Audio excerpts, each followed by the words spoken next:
Kemudian saya bertanya-tanya, kenapa di masjid-masjid yang mewarisi tradisi itu, Kesultanan Mataraman itu, nyuwun sewu, ada Bilal ketika sholat tarawih. Jadi kalau kita sholatnya 20 rakaat itu tiap 4 rakaat ada penyebutan nama khalifah, penyebutan nama khulafaur rasyidin. Saya dulu pokoknya nganggap saya nesu itu, bid'ah ini. Saya tanya simbah saya, itu kenapa toh? Kok kayak begitu? Engko sekle, ceritanya begini. Dulu ketika Islam masuk ke Nusantara, ternyata ada yang ikut pengen dompleng, yaitu orang-orang yang membenci khulafaur rasyidin.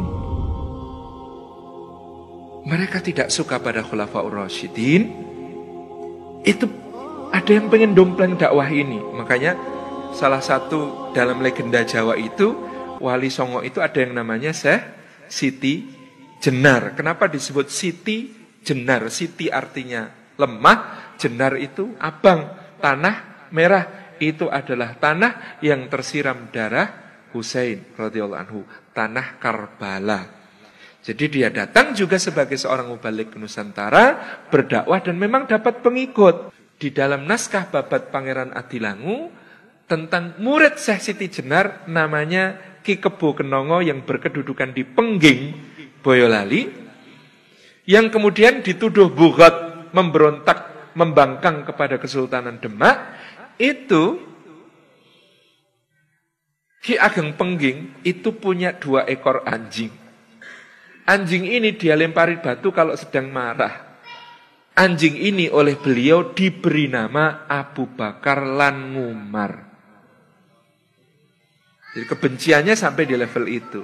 Maka kata kakek saya, beliau mengatakan, maka para raja dinasti Mataram itu mengkreasi satu amal, sebenarnya bukan amal, tidak termasuk di dalam sholat, dia diletakkan di luar sholat, hanya sebuah perkataan untuk menjaga masjid-masjidnya dari pengaruh Syiah. Caranya bagaimana? Al-Khalifatul Ula Amirul Mukminin Abi Bakr Siddiqi hal tardu'an. Maka dijawab, nardu'an. Al-Khalifatul Tsani Amirul Mukminin Abu Hafsin Umar ibn Khattab radhiyallahu anhu hal tardu'an, nardu'an. Nah, pertanyaan kemudian dijawab hadirin, nardu'an ini untuk menjaga rakyat Mataram dari pengaruh Syiah. Ternyata begitu caranya. Nah, saya tanya, mau enggak jadi bid'ah boh itu? Wow, enggak ada tuntunannya kok melaksanakan yang seperti itu. Yo dianggap bid'ah yo piye yo le.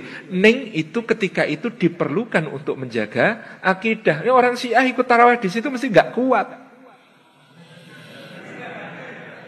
Mesti metu, enggak kuat itu kalau kemudian dengar yang begitu-begitu di dalam tarawih. Makanya itu menjaga akidah masyarakat awam. Turno yo le, wong itu kan di luar salat. Wong di luar salat ki kowe takon karo jejermu. Ngelak orae. Terus dijawab mboten. Ngono kuwi ngelak orae. Ngelak. Ngono ki ora. Nggih pareng. Ha mosok takon kowe ridho karo Abu Bakar pora. Ngono kok ora oleh. Lah ya oleh to le. Jadi ini bahasa kakek saya ketika menjelaskan bahwa yang seperti ini dulu dipakai untuk menjaga akidah. Masya Allah, kalau itu benar, memang demikian keadaannya, betapa luar biasanya bagaimana para ulama ini kemudian menjaga kita semua, masyarakat awam, dari pengaruh-pengaruh yang berbahaya.